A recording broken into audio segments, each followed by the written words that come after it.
여호와 하나님을 자기의 하나님으로 삼은 사람은 복이 있습니다. 우리가 사망 가운데 있지 아니하고 생명으로 옮겨지며 하나님을 아버지라 부르는 하나님의 상속자가 되는 은혜를 받았습니다.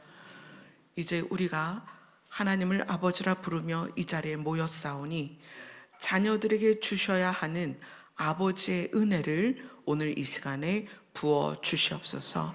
예수님 이름으로 기도드리옵나이다. 아멘. 아멘.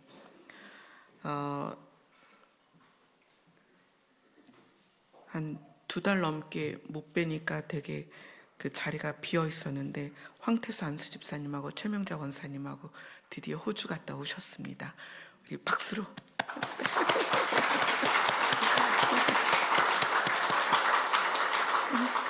어르신들께서 그 자리에 계셔야 이렇게 제가 이 앞에 섰을 때에도 그 든든한 마음이 있어요. 근데 2달 넘게 호주 가셔서 그 자리가 늘 비어 있었는데 무사히 돌아오셔서 너무 감사합니다.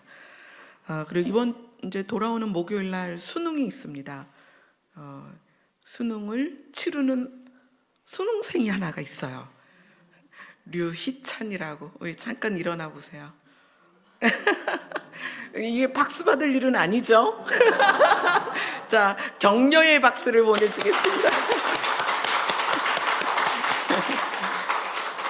우리 이제 희찬이가 수능을 봐야 되는데 기도를 어떻게 해야 될지 참 모르는 것까지 찍어서 다 맞게 해달라고 하면 그게 좀 이기적인 기도가 될 수 있을까 모르겠는데, 하여튼 우리 희찬이가 그동안 고생하고 노력한 것이 시험으로 잘 결과가 돼서 원서 넣은 대학에 들어갈 수 있도록 여러분께서 기도해 주시고, 또 수능은 그날의 컨디션이 성적을 좌우하기 때문에 좋은 컨디션으로 시험을 치를 수 있도록 여러분들께서 기도를 해주셨으면 감사하겠습니다. 그래서 혹시 찍더라도 정답을 찍으면 좋잖아요, 그죠? 네, 그렇게 기도를 해주셨으면 감사하겠습니다. 자, 오늘 본문은 야고보서입니다. 야고보서 3장으로 갑니다. 야고보서 3장 13절부터 18절까지 말씀을 보도록 하겠습니다. 야고보서 3장 13절부터 18절까지입니다.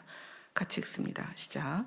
너희 중에 지혜와 총명이 있는 자가 누구냐? 그는 선행으로 말미암아 지혜의 온유함으로 그 행함을 보일지니라. 그러나 너희 마음속에 독한 시기와 다툼이 있으면 자랑하지 말라. 진리를 거슬러 거짓말하지 말라. 이러한 지혜는 위로부터 내려온 것이 아니요 땅 위의 것이요 정욕의 것이요 귀신의 것이니, 시기와 다툼이 있는 곳에는 혼란과 모든 악한 일이 있음이라. 위로부터 난 지혜는 첫째 성결하고 다음에 화평하고 관용하고 양순하며 긍휼과 선한 열매가 가득하고 편견과 거짓이 없나니, 화평하게 하는 자들은 화평으로 심어 의의 열매를 거두느니라. 아멘. 자, 우리가 야고보서를 시작하면서 믿음에 대한 부분을 우리가 계속 나누었고요. 그 믿음이 하나님에게 있는 의를 우리에게로 받아들여서 우리가 어떤 존재로 죄인에서 의인으로 바뀌는 그 과정에 대한 것을 우리가 지금 계속 보고 있습니다. 지난주에 말씀드렸죠. 구원은 인간이 신의 영역으로 들어가는 것이다. 다시요. 구원은 인간이 신의 영역으로 들어가는 것이다. 왜냐하면 모든 인간은 죄인이다. 의인은 한 사람도 없고 죄인은 자기의 행함의 결과로 사망에 이를 수밖에 없다. 그런데 우리가 그렇게 생각하잖아요. 우리 모두 죽잖아요. 그렇죠. 우리 모두 죽어요. 그러나 우리 안에 있는 영이 죽을 수 없는 존재이기 때문에, 그러니까 우리가 육으로만 되어 있다면, 영이 없다면, 짐승은 영이 없죠. 짐승은 혼과 용만 있습니다. 혼은 어디에서 움직이냐면 뇌에서 움직여요. 그래서 혼은 지식과 지성 이런 것들이 삶에 영향을 주죠. 자, 만약에 인간이 혼과 육으로만 조성되어 있다면 여러분은 신을 믿을 필요가 없어요. 왜냐하면 죽으면 그걸로 끝나니까. 그래서 전도서에서 그렇게 말하죠. 짐승은 혼과 함께 죽으면 땅으로 내려가고 인간은 죽으면 위로 올라가는데 그 이유가 영이 있기 때문이다. 만약에 우리에게 영이 없다면 사실 여러분들은 구원 받을 필요가 없어요. 근데 우리에게 왜 구원이 필요하냐? 우리는 영이 있어서 그 영에 의하여 육의 생활이 끝나고 나면 그 영이 옮겨져야 되는데 우리의 행함대로 옮겨진다면 우리는 지옥에 갈 수밖에 없는 존재예요. 하나님은 그것을 알기 때문에 율법을 주셨습니다. 그래서 율법으로 우리에게 무엇을 깨닫게 하시죠? 죄를 깨닫게 해요. 율법을 통해서 우리는 죄인이구나 라는 걸 깨달을 수밖에 없어요. 그러면 우리가 죄인인 걸 깨닫고 의롭게 가야 되는데 죄인인 걸 깨달아도 죄 가운데 있단 말이에요. 그래서 이것의 결론으로서 우리가 육의 삶이 끝났을 때 나의 영이 우리의 행함의 결과로서 지옥에 갈 수밖에 없기 때문에 하나님께서는 우리를 살리기 위한 구원이라는 프로젝트를 갖게 되셨다는 거예요. 그래서 그 구원은 우리가 인간으로서 신의 영역으로 들어가서 신의 생명을 받는 것이다. 그래서 그것을 중생이다 또는 거듭남이다 또는 새 생명을 받았다 이렇게 표현을 하죠. 그래서 오늘 본문을 보면은 지혜가 있는데 이 지혜는 우리가 행동하고 우리가 무엇을 결정하는 데 있어서 그것을 움직이는 키라고 생각하시면 돼요. 지혜가 우리의 말과 행동을 움직이고 결정하게 하는데 위로부터 온 지혜가 있고 아래에서 온 지혜가 있다는 거예요.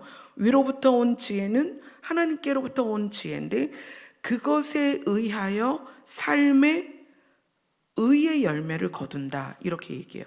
그러니까 하나님께로부터 온 지혜가 의의 열매를 거두게 되는데 이 의를 우리가 지금 계속 다루고 있단 말이에요. 그래서 의의 열매와 하나님의 의를 우리가 한번 연결해서 알아봐야 될 것 같습니다. 자, 로마서로 갑니다.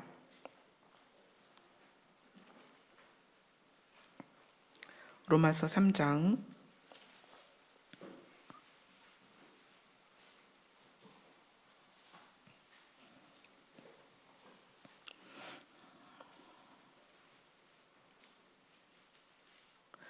로마서 3장 10절부터 12절입니다. 같이 읽습니다. 시작.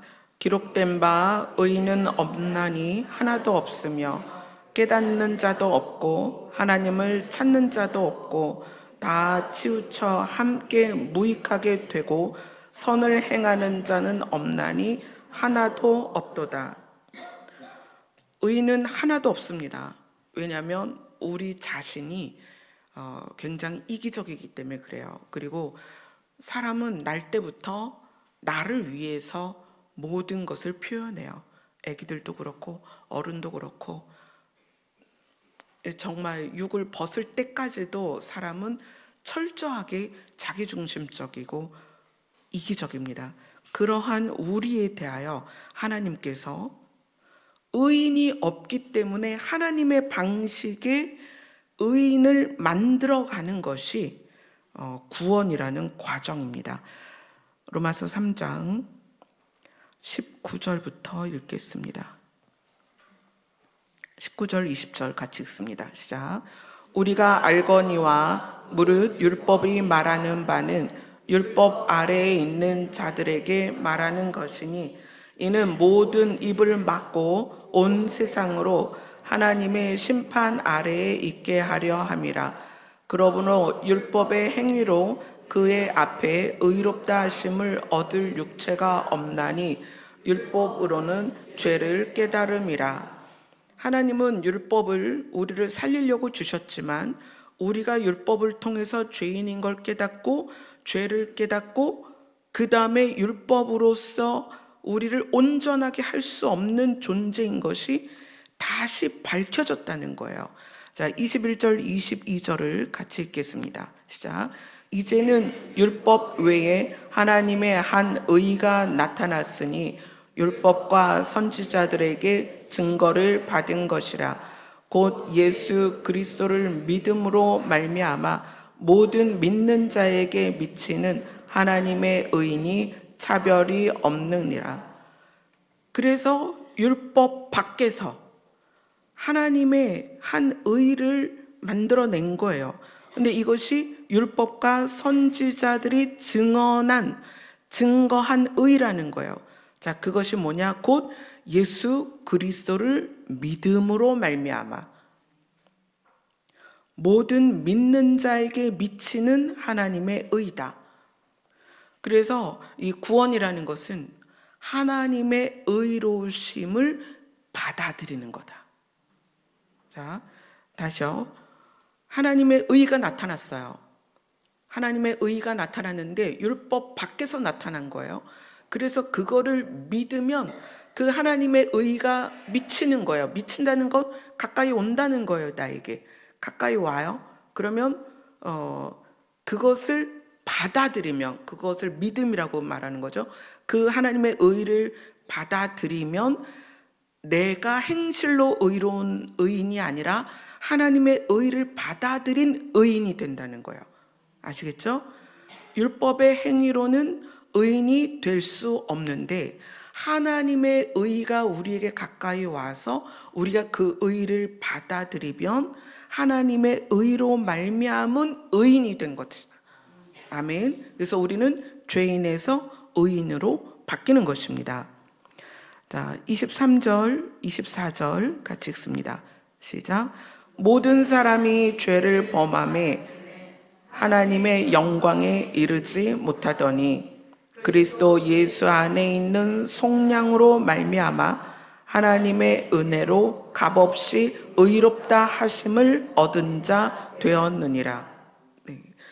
예수 그리스도를 믿음으로 말미암아 하나님의 의가 우리 안에 왔고 예수 그리스도 안에 있는 그 의를 우리가 받아들였기 때문에 하나님의 은혜로 값없이 우리는 의롭다 하심을 얻은 자가 되었습니다.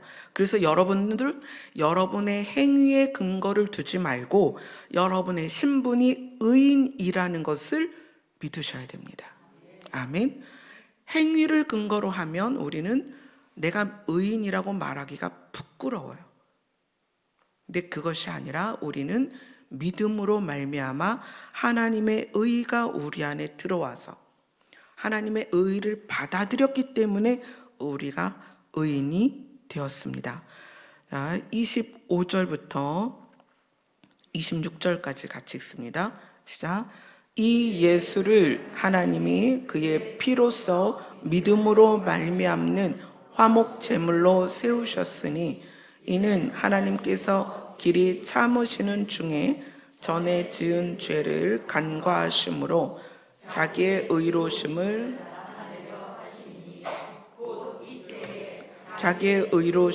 나타내사 자기도 의로우시며 또한 예수 믿는 자를 의롭다 하려 하심이라.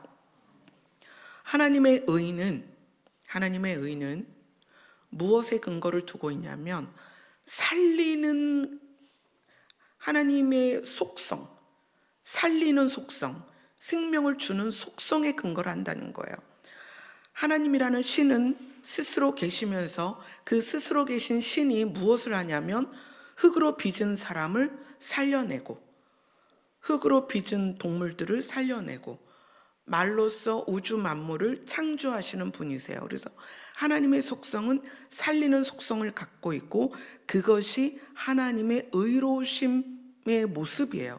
그래서 의인은 없고 하나도 없으며 율법으로 죄를 깨달아 사망으로 가는 우리를 향하여 불쌍히 여기시고 우리를 살려내는 게 하나님의 속성을 근거로 하는 의로움이다 이거예요. 그래서 그 의로우심이 예수 그리스도로 말미암아 우리 안에 들어왔습니다. 27절, 28절을 같이 읽습니다. 시작. 그런즉 자랑할 때가 어디냐 있을 수가 없느니라. 무슨 법으로냐 행위로냐 아니라 오직 믿음의 법으로니라. 그러므로 사람이 의롭다 하심을 얻는 것은 율법의 행위에 있지 않고 믿음으로 되는 줄 우리가 인정하노라. 그래서 우리는 의롭다 된 것이 행위에 있는 것이 아니고 믿음으로 됐기 때문에 우리는 누구도 교만할 수 없다는 거예요. 자랑할 수 없고 교만할 수 없고 그래서 하나님 앞에 우리가 겸손할 수밖에 없다는 거예요. 자, 우리가 읽은 야고보서에서는 위로부터 오는 지혜로서 우리의 삶을 살아가야 되는데 거기에 나타나는 게 의의 열매다. 의의 열매다. 하나님의 의가 예수 그리스도를 통하여 우리 안에 들어와서 그 의를 우리가 받아들인 것이 구원입니다. 우리가 구원받아서 의인이 되었습니다. 그러면 의인이 된 우리의 삶에 나타나는 게 의의 열매라는 거예요. 의의 열매. 이제 의의 열매가 무엇이냐? 하나님의 의를 받아들인 상태에서 그것이 삶에서 드러나는 것. 자, 뭐가 드러나야 돼요? 하나님의 의가 드러나야 의의 열매가 되는 것입니다. 아멘. 그래서 그것에 대해서 이제 조금 더 보도록 하겠습니다. 자, 그러면 의인이 되는 것은 죄인이 하나님의 의를 받아들이는 거죠. 죄인이 하나님의 의를 받아들이는 그 과정을 성경이 뭐라고 표현했을까요? 의인은 없나니 하나도 없으며 그들이 모두 심판 가운데 죄의 삭신 사망으로 갑니다. 그들이 하나님의 의를 받아들이는 과정에 대해서 이것을 한마디로 표현한 단어가 있습니다. 그 단어가 뭐냐면 회개입니다. 회개. 그래서 우리 하나님의 의롭게 하심과 의의 열매를 알아가는 과정에서 우리가 반드시 다루어야 되는 게 회개라는 거예요. 에스겔서로 갑니다.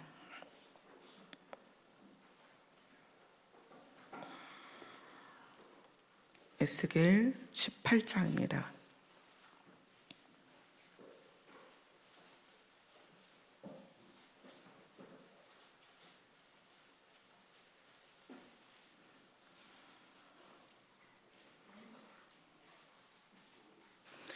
에스겔서 18장 30절.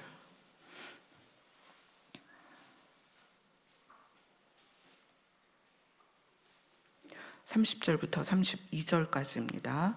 에스겔서 18장 30절부터 32절 같이 읽습니다. 시작. 주 여호와의 말씀이니라. 이스라엘 족속아, 내가 너희 각 사람이 행한 대로 심판할지라. 너희는 돌이켜 회개하고 모든 죄에서 떠날지어다. 그리한즉 그것이 너희에게 죄악의 걸림돌이 되지 아니하리라. 너희는 너희가 범한 모든 죄악을 버리고 마음과 영을 새롭게 할지어다. 이스라엘 족속아, 너희가 어찌하여 죽고자 하느냐? 주 여호와의 말씀이니라. 죽을 자가 죽는 것도 내가 기뻐하지 아니하노니 너희는 스스로 돌이키고 살지어다. 하나님은 심판하는 걸 즐거워하시지 않습니다. 우리가 죄의 저주 아래 사망으로 이르는 것을 하나님은 절대로 기뻐하지 않습니다. 그래서 에스겔을 통하여 말씀하십니다. 주 여호와의 말씀이다. 이스라엘 족속아, 너희들이 각 행한 대로 심판을 받을 텐데 돌이켜 회개하고 죄에서 떠날지어다. 그리고 너희는 마음과 영을 새롭게 할지어다. 이 마음과 영을 새롭게 하는 방법이 결국은 구약에서는 그것을 위해서 율법을 주셨지만 율법으로 되지 않는 거예요. 행동은 율법의 규칙을 따라가는데 마음과 영이 새로워지지 않는 거예요. 그래서 하나님께서는 마음과 영이 새로워지는 방식으로 무엇을 택했다? 신이 직접 오시는 걸 택했다. 그래서 신이 직접 오셔서 사람의 모습으로 우리의 죄를 씻어주시는 것. 그러니까 마음과 영을 새롭게 하는 방식을 예수님이 우리를 깨끗게 하시는 걸로 바꾸셨다는 거예요, 방식을. 그래서 예수님을 믿음으로 말미암아 우리의 마음과 영이 새롭게 되는 것, 그것이 구원이다. 자, 그럼 여기에서 말하는 돌이켜 회개하고의 이 회개가 우리가 생각하는 회개의 이미지가 있죠. 어떤 이미지가 있어요? 간증 들어보면 아기 때부터 현재까지 우리가 지은 죄들이 필름처럼 스크린에서 본 것처럼 쫙 지나가고 눈물 콧물 다 쏟고 막 이런 회개를 생각해요. 감정적인 회개란 말이에요. 근데 구원에 이르는 회개는 어떤 것이냐? 예수를 믿는 게 회개입니다. 그 개념을 일단 여러분이 가지셔야 돼요. 자, 회개라는 것을 우리는 감정적 회개에 익숙해 있어요. 울며 불며 하나님 잘못했어요, 용서해 주세요, 이런 회개에 머물러 있다는 거예요. 여러분, 진짜 우리의 회개는 예수님을 믿는 거예요. 그래서 예수님을 믿어서 우리의 마음과 영이 새로워지는 것, 영생을 받아들여서 우리가 하나님의 영으로 말미암아 새 생명을 얻은 이 과정이 진짜 회개입니다. 근데 우리가 그런 개념을 안 가지고 있으니까 우리의 그 신앙 여정에서 나는 죄가 필름처럼 막 이렇게 내 눈에 보인 적이 없는데 막 울며 불며 콧물 다 흘리며 회개를 해본 적이 없는데 그럼 나는 회개가 안 됐나? 그래서 어떤 의심을 하게 되냐면 받은 구원에 대한 의심이 되는 거예요. 예수님을 믿은 믿음 자체가 죄인에서 의인이 되었기 때문에 이것이 회개라는 거예요. 아멘. 여러분, 이 회개에 대한 것을 기초를 여러분이 가지셔야 돼요. 그래야 여러분의 믿음이 흔들리지 않습니다. 자, 마가복음 1장으로 갑니다.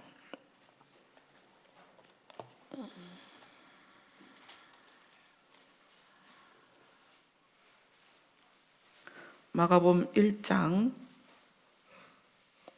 14절 15절입니다.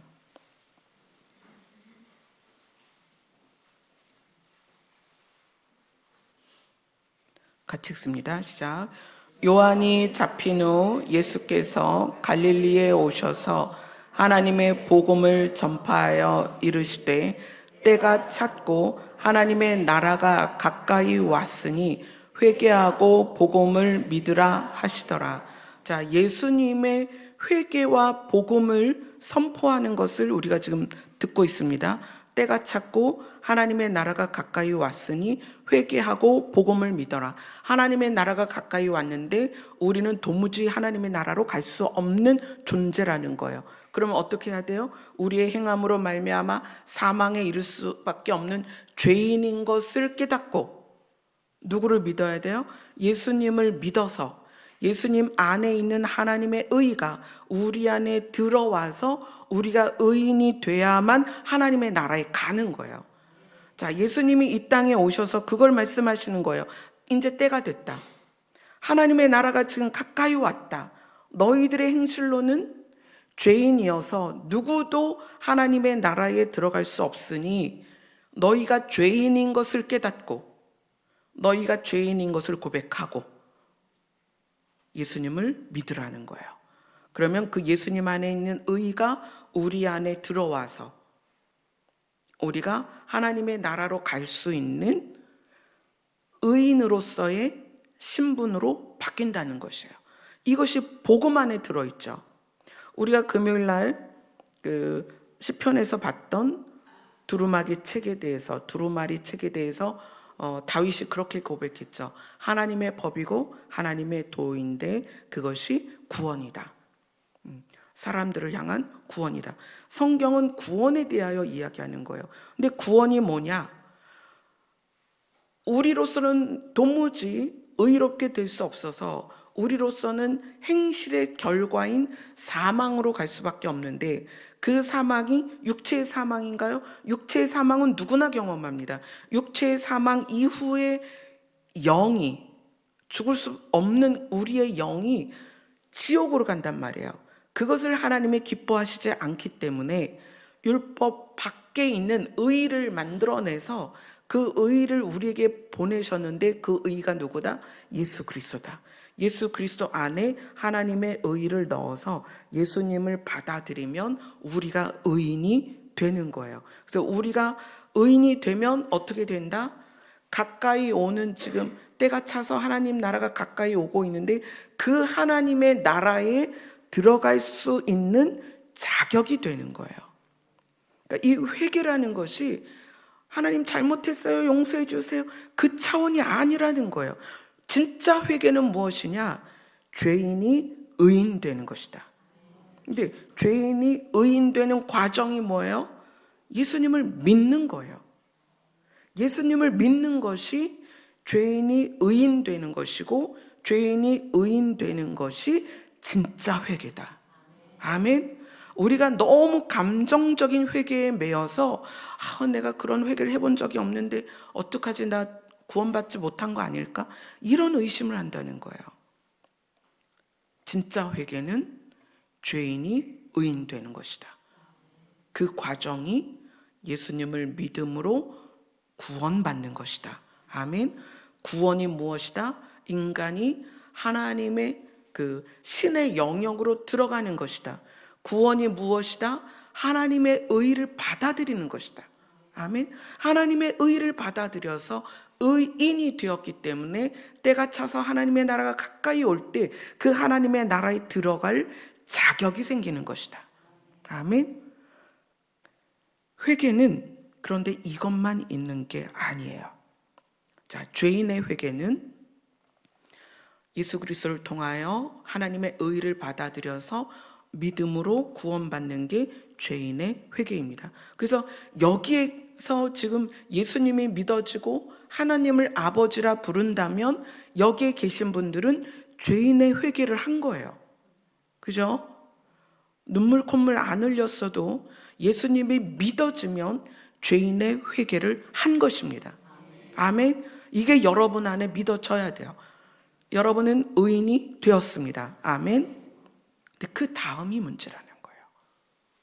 의의 열매는 뭐다?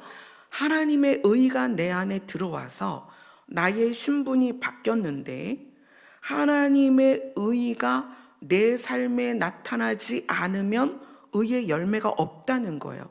그래서 또 우리가 회개가 필요한 거예요. 이것을 무엇이라고 부르냐면 의인의 회개입니다. 의인의 회개. 이게 굉장히 중요한 거죠. 마태복음으로 갑니다.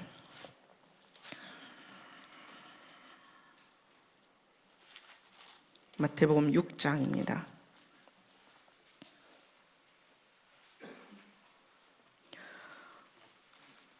마태복음 6장은 예수님께서 우리에게 기도를 가르쳐 주셨어요. 그래서 주의 기도문 하고 우리가 주기도문을 늘 외우고 있죠.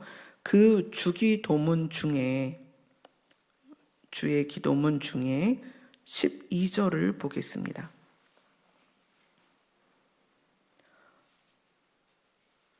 6장 12절 같이 읽습니다. 시작. 우리가 우리에게 죄 지은 자를 사하여 준 것 같이 우리 죄를 사하여 주시옵고. 자, 요 12절이 진짜 무슨 의미냐? 12절은 어떤 사람의 기도냐면 하나님을 믿고 예수님을 믿어서 하나님을 아버지라 부를 수 있는 사람의 기도문이에요. 그래서 이 주의 기도문이 어떻게 시작하죠? 9절을 읽겠습니다. 6장 9절 시작. 그러므로 너희는 이렇게 기도하라. 하늘에 계신 우리 아버지여, 이름이 거룩히 여김을 받으시오며. 하나님을 아버지라고 부르는 우리들이 하는 기도라는 거예요. 자, 그러면 하나님이 아버지로 믿어졌다면 예수님을 믿어서 구원을 받은 우리가 성령의 조명을 통해서, 성령을 통하지 않으면 하나님을 아버지라 부를 수 없다고 그랬어요. 자, 우리는 예수님이 믿어졌고 예수님을 믿는 그 믿음과 동시에 하나님의 의가 예수님 안에 있어서 그 의가 우리 안에 들어왔습니다. 그래서 우리는 죄인에서 의인이 되었습니다. 그래서 하나님을 아버지라 부르게 되었고 하나님의 나라를 상속받게 되어서 가까이 온 하나님의 나라에 들어갈 수 있는 존재가 된 상태에서 이 기도를 한다는 거예요. 하늘에 계신 우리 아버지여 라고 기도를 시작한다는 거예요. 근데 그렇게 된 우리가 우리에게 죄 지은 자에 대해서 어떻게 하느냐? 하나님을 아버지라 부르는 우리가 우리에게 죄 지은 자에 대하여 어떻게 하느냐? 우리가 우리에게 죄 지은 자를 사하여 준 것 같이 우리의 죄를 사해 주세요. 자, 여기에서의 죄는 사람과 사람 사이의 죄를 말하는 거예요. 그죠? 그러니까 우리가 죄인에서 의인이 되었습니다. 죄인에서 의인이 된 상태에서 살아가는데 우리와의 관계 안에서 어떤 사람이 우리에게 죄를 질 수 있다는 거예요. 그때 우리가 그들의 죄를 사하여 준 것처럼 의인으로서 살아가는 우리도 죄를 짓는데 우리 죄를 사해 주세요라는 기도를 지금 하고 있는 거예요. 이것을 예수님이 예를 들어서 설명을 해주세요. 마태복음 18장으로 갑니다.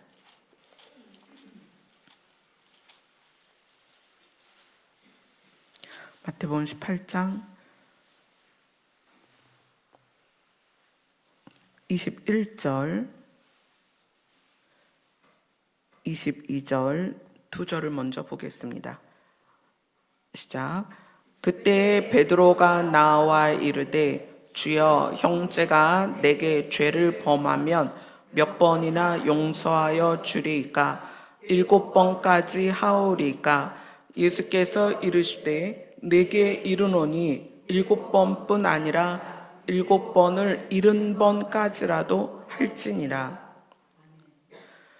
베드로가 형제가 내게 죄를 범하면 우리는 몇 번이나 용서를 해야 됩니까? 그랬더니 7번을 70번, 그래서 490번이죠. 근데 490번만 해라가 아니고 끝까지 모든 죄를, 그 사람이 우리에게 죄를 용서해 달라고 하면 너는 모든 그것을 다 용서해라, 끝까지 용서해 줘라, 이렇게 이야기를 하는 거예요. 자, 이것이 이제 주기도문의 그 죄의 용서에 대한 거랑 연결이 되는데 18장 23절 24절을 같이 읽습니다. 시작. 그러므로 천국은 그 종들과 결산하려 하던 어떤 임금과 같으니 결산할 때 10,000달란트 빚진 자 하나를 데려오매. 자, 여기서 10,000달란트, 이 달란트는 그때 당시 화폐 단위에서 가장 높아요. 그래서 이 10,000달란트를 지금의 화폐 단위로 한 10억, 엄청 큰 거죠. 10억 정도 되는 가치라고 해요. 자, 이 10억을 빚진 자가 있었습니다. 누구에게? 왕에게, 임금에게 10억을 빚진 자 하나를 데려옵니다. 갚을 것이 없어요. 그러니까 왕이 불쌍히 여겨서 그 빚을 탕감해 주었습니다.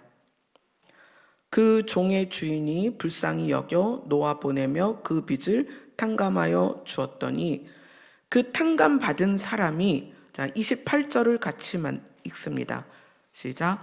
그 종이 나가서 자기에게 100데나리온 빚진 동료 한 사람을 만나 붙들어 목을 잡고 이르되 빚을 갚으라 하매. 데나리온은 은전이에요.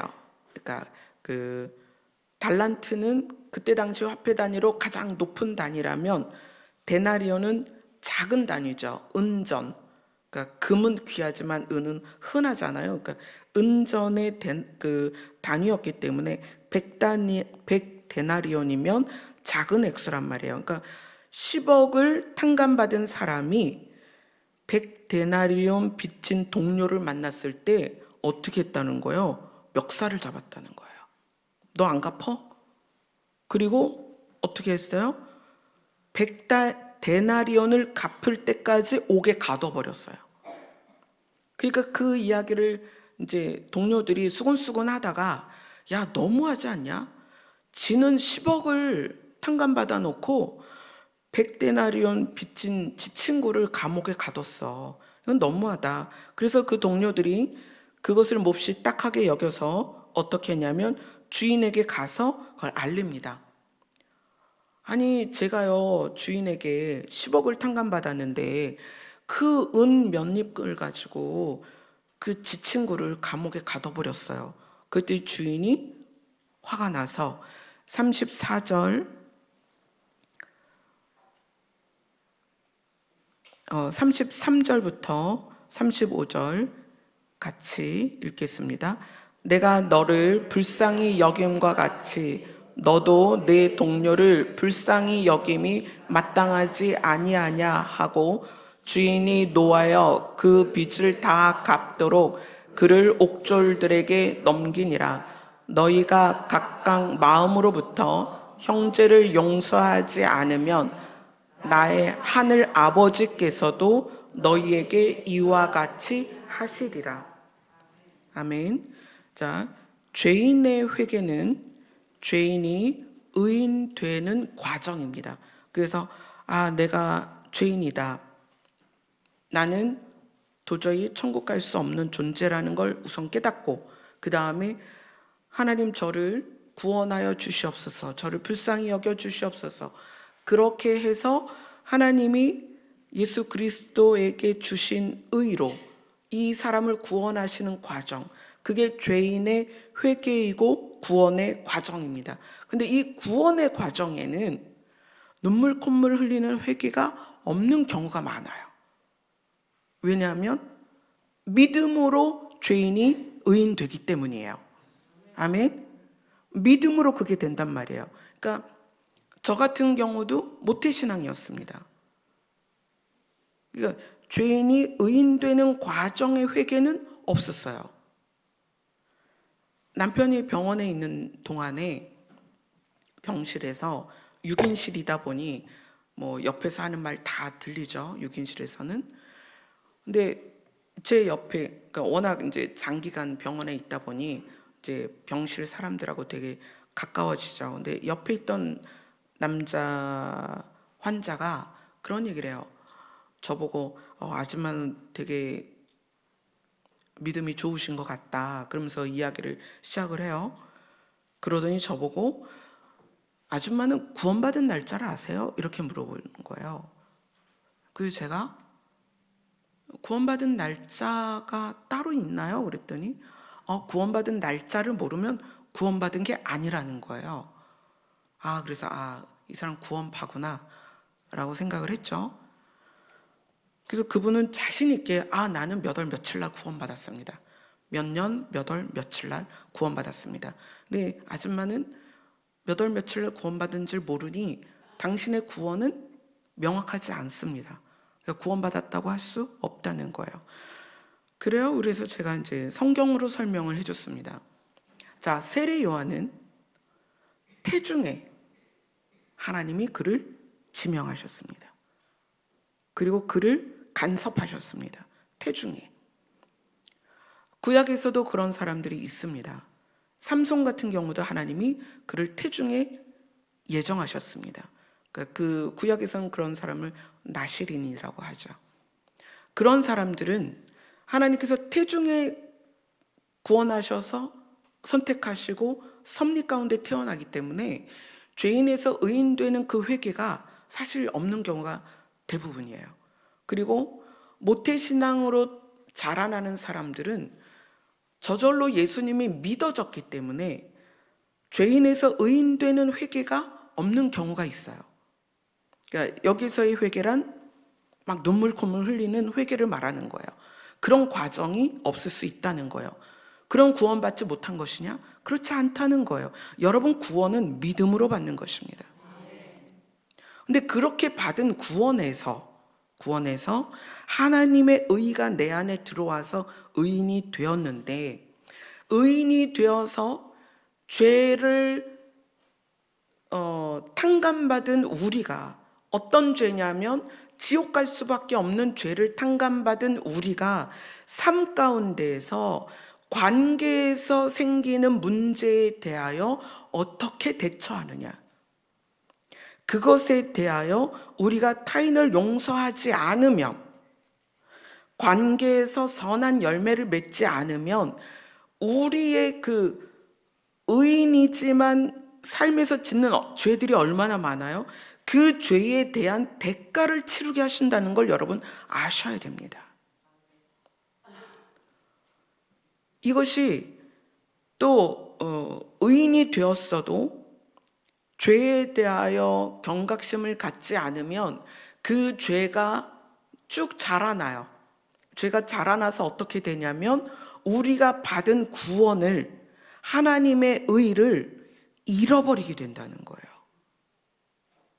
그래서 죄인이 회개하여 의인 되는 것보다 우리에게는, 이미 예수님을 믿었기 때문에 우리에게는 의인으로서 짓는 죄에 대한 경각심이 필요하다는 거예요.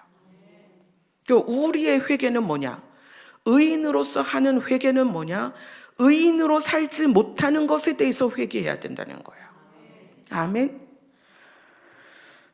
누가복음 3장으로 갑니다.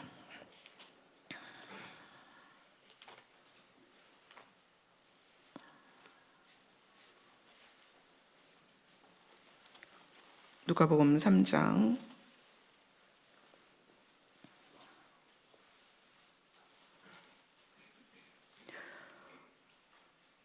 7절부터 14절까지입니다. 누가복음 3장 7절부터 14절까지.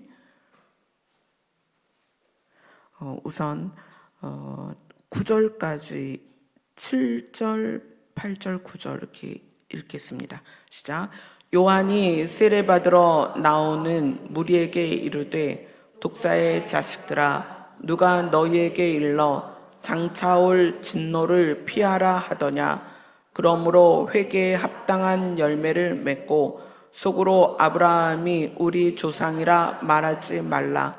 내가 너희에게 이르노니 하나님이 능히 이 돌들로도 아브라함의 자손이 되게 하시리라. 이미 도끼가 나무 뿌리에 놓였으니 좋은 열매 맺지 아니하는 나무마다 찍혀 불에 던져지리라. 요한이 세례를 주면서 회개하는 자에게 죄 씻음의 원리를 세례를 통하여 본인이 진행을 하는 과정입니다. 그러면서 뭐라고 말하냐면 회개에 합당한 열매를 맺어라. 삶에서 회개에 합당한 열매를 맺어라. 그리고 세례를 줍니다. 그랬더니 무리들이 세례를 받고 우리가 그럼 어떻게 하면 좋겠습니까? 라고 묻습니다. 그게 10절부터 14절까지입니다. 같이 읽습니다. 시작. 무리가 물어 이르되 그러면 우리가 무엇을 하리이까? 대답하여 이르되 옷 2벌 있는 자는 옷 없는 자에게 나누어 줄 것이요 먹을 것이 있는 자도 그렇게 할 것이니라 하고, 세리들도 세례를 받고자 하여 와서 이르되 선생이여 우리는 무엇을 하리이까 하매, 이미 것 외에는 거두지 말라 하고, 군인들도 물어 이르되 우리는 무엇을 하리이까 하매, 이르되 사람에게서 강탈하지 말며 거짓으로 고발하지 말고 받는 급료를 족한 줄로 알라 하니라. 지금 요한은 세례를 주면서 죄 씻음에 대한 것을 이스라엘 백성들에게 이야기를 해요. 그리고 뭐라고 얘기하냐면 회개에 합당한 열매를 맺어라. 그러면 죄인에서 의인이 되는 회개를 한 우리가 의인이 되었습니다. 그러면 그 회개에 합당한 열매가 있어야 된다는 거예요. 그죠? 그 다음에 의인이 된 우리가 의인으로서의 삶을 살아가지만 계속 죄를 지으니까 우리가 그것에 대하여 회개를 하는 거예요. 이거는 구원을 받는 회개가 아니고 구원에 이르는 회개입니다. 우리는 가까이 온 천국에 가야 돼요. 근데 그 천국에 들어가기까지의 삶의 과정에서 또 죄를 짓기 때문에 이거에 대하여 우리는 회개를 하는 거예요. 근데 그 회개에 합당한 열매를 맺으라고 세례 요한이 우리에게 이야기를 하고 있다는 거예요. 야고보서에서 말하는 의의 열매란 다시 말하면 회개에 합당한 열매라는 거예요. 그럼 우리에게는 의인으로서의 삶, 하나님의 의가 우리 안에 들어왔기 때문에 하나님의 의가 우리 안에 들어왔기 때문에 그 하나님의 의가 우리의 삶에서 드러나야 된다. 아멘. 이것이 회개에 합당한 열매다. 아멘. 자, 그럼 오늘 본문으로 다시 돌아갑니다. 야고보서 3장 오늘 본문으로 돌아갑니다. 자, 다시 우리가 오늘 함께 나눈 내용들을 정리해 봅시다. 죄인이 하나님의 의를 받아들여서 의인이 되는 것도 회개입니다. 죄인이 의인되는 회개예요. 또 의인이 의인된 삶을 살아가면서 죄를 짓기 때문에 그것에 대한 회개를 우리가 해야 됩니다. 근데 그것은 보통은 관계의 문제라는 거예요. 그래서 그 관계의 문제에서 우리가 의인처럼 살지 못한 것에 대해서 우리는 끊임없이 회개를 해야 되는데, 우리의 삶은 회개에 합당한 열매를 맺는 삶이어야 하고 그것이 의의 열매라는 거예요. 자, 이것을 정리하고 오늘 본문을 다시 읽어보자는 거예요. 자, 야고보서 3장 13절부터 18절까지 같이 읽겠습니다. 시작. 너희 중에 지혜와 총명이 있는 자가 누구냐? 그는 선행으로 말미암아 지혜의 온유함으로 그 행함을 보일지니라. 그러나 너희 마음속에 독한 시기와 다툼이 있으면 자랑하지 말라. 진리를 거슬러 거짓말하지 말라. 이러한 지혜는 위로부터 내려온 것이 아니요 땅 위의 것이요 정욕의 것이요 귀신의 것이니, 시기와 다툼이 있는 곳에는 혼란과 모든 악한 일이 있음이라. 오직 위로부터 난 지혜는 첫째 성결하고 다음에 화평하고 관용하고 양순하며 긍휼과 선한 열매가 가득하고 편견과 거짓이 없나니, 화평하게 하는 자들은 화평으로 심어 의의 열매를 거두느니라. 아멘. 죄인에서 의인된 우리가 시기와 다툼이 우리 안에서 일어나고 있다면 의인이지만 땅에 있는 지혜로 우리가 살아가고 있다는 거예요. 위로부터 온 지혜가 아니라는 거예요. 그러면 여기에서부터 우리는 회개를 해야죠. 하나님, 제가 의인이면서도 나를 움직이는 키는 육에 속한 것이고 땅에 속한 것이었습니다. 용서하여 주시옵소서. 그리고 이제부터 위로부터 오는 지혜로 살게 하여 주시옵소서. 하나님께 속한 키는 우리를 성결하고 화평하고 관용, 부드럽게 하고 양순하고 긍휼과 선한 열매가 가득하고 차별하거나 위선된 삶을 살지 않도록 위로부터 온 지혜는, 하나님께서 주시는 키는 그래서 우리를 어떻게 화평하게 하고 삶 가운데 화평을 드러내고 그런 삶을 사는 의의 열매를 맺게 된다는 거예요. 우리는 죄인에서 의인으로의 과정을 왔습니다. 그럼 이제 우리는 의인으로서 의의 열매가 드러나야 됩니다. 그렇지 않으면 땅에 속한 것과 육에 속한 것으로 나를 계속 움직여가면 어느새 어떻게 돼요? 미끄러지고 미혹되고 걸려 넘어져서 가까이 오는 그 천국으로 들어가는 그 과정에 있어서 어떻게 돼요? 낙오되고, 그렇죠? 우리가 받은 하나님의 의를 잃어버리게 된다는 거예요. 그래서 그렇게 말씀하시죠. 너희가 신랑을 잃어버리면 금식하고 기도해야 되는 거예요. 여러분을 움직이는 키가 땅에 속한 것이면 여러분 회개하셔야 됩니다. 이거야말로 눈물 콧물 다 흘리면서 회개하셔야 돼요. 왜냐하면 그 키는 방향을 사망으로 조준하고 있기 때문이에요. 두려운 말씀입니다. 생명책에서 너희의 이름이 흐려질 수 있다. 이거는 구원을 받냐 못 받냐 이게 아니라 받은 구원을 잃느냐 마느냐의 문제라는 거예요.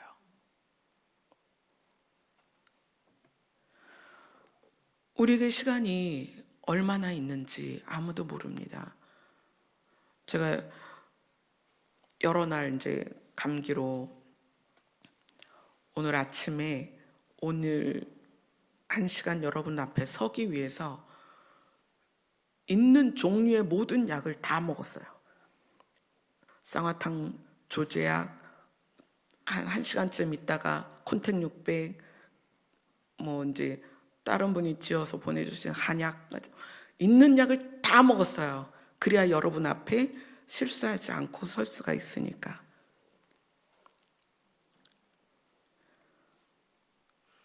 그 어떤 분이 그런 얘기를 하더라고요. 나는 약 파는 사람이다.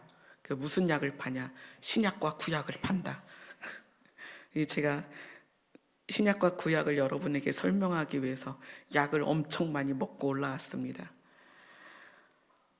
감기를 지나면서 이제 이 건강이라는 게 나이에 의해서 참 어르신들 앞에서 죄송하지만 나이가 들어가면서 건강이 내 마음대로 안 된다는 것도 막 알아가고 있어요. 우리의 삶이 육으로 사는 삶은 굉장히 짧습니다. 얼마나 짧아요? 100년도 못 사는 게 우리의 삶이라는 거예요. 그래서 하나님이 인간이 그렇게 살다가 죽는 것을 기뻐하지 않는 거예요. 왜냐하면 하나님 아버지는 영생을 소유했는데 우리는 100년도 못 살고 죽는단 말이에요. 그래서 하나님은 우리를 자녀 삼으시고 영생으로 옮기시는 게 하나님의 소원입니다. 그게 하나님의 의예요. 그래서 그것을 예수님 안에 넣어서 우리에게 주셨다는 거예요. 그 의가 우리 안에 들어와서 우리는 의인이 되었습니다. 이제 이 의를 잃지 말자는 거예요. 이 의를 잃지 않고 끝까지 붙잡고, 그래서 언제까지? 마침내 그 나라에 들어갈 때까지 이 의를 잃지 않고 의인으로서 살면서 의를 드러내면서 살다가 그분의 나라에 들어가자는 거예요. 아멘. 그래서 천국 갔을 때 우리 여기 계신 분들, 또 인터넷으로 함께 예배드리는 우리 산마 성도님들, 천국에 다 있어야 돼요. 예수님의 소원이 그거잖아요. 아버지께서 나에게 주신 한 영혼도 잃지 않는 것이에요. 근데 하나님이 예수님께 주셨는데 그 중에 잃어버리는 영혼이 있다는 거예요. 예수님이 버려요? 아니요. 예수님은 버리지 않습니다. 그런데 어떻게 잃어버리느냐? 우리가 받은 의를 내 안에서 가지고 살아내지 않으면, 땅의 지혜로 방향을 잘못 잡아서 사망으로 향해 가면 어느 날 생명책에서 우리의 이름이 흐려지기 때문이에요. 하루하루가 우리의 의를 드러내는 그런 삶이었으면 좋겠습니다. 아멘. 기도하겠습니다.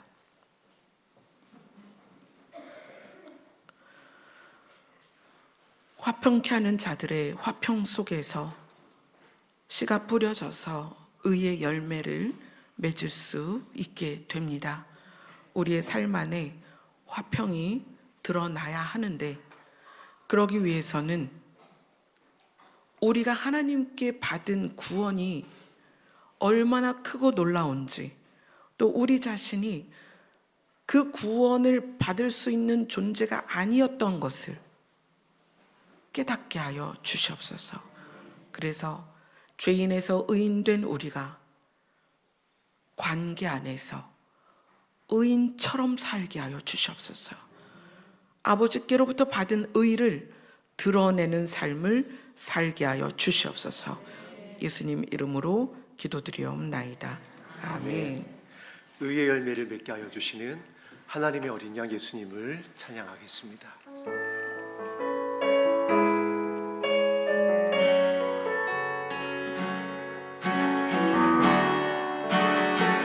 내 모든 것, 나의 생명까지 드립니다.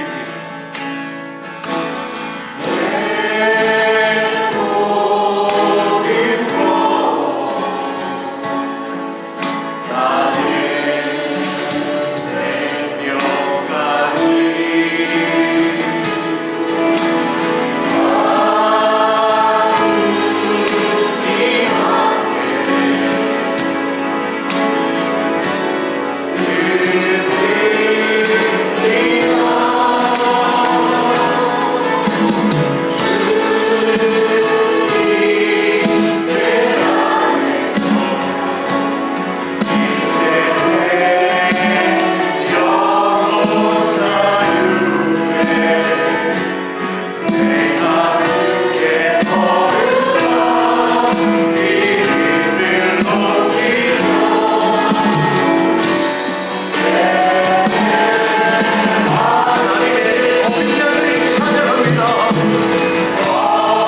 우리가 하나님의 의를 예수 그리스도를 통하여 받았기 때문에 우리가 이 찬양이 가능한 거예요.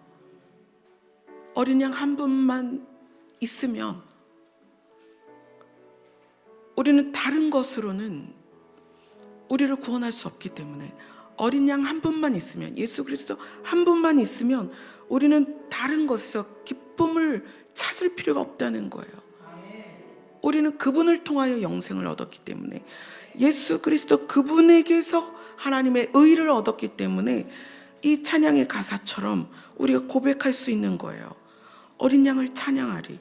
내 평생에 그분 하나로 충분하다고 고백할 수 있는 이유는 그분 안에 하나님의 의가 있어서, 우리가 예수 그리스도로 말미암아 의인이 되었기 때문입니다.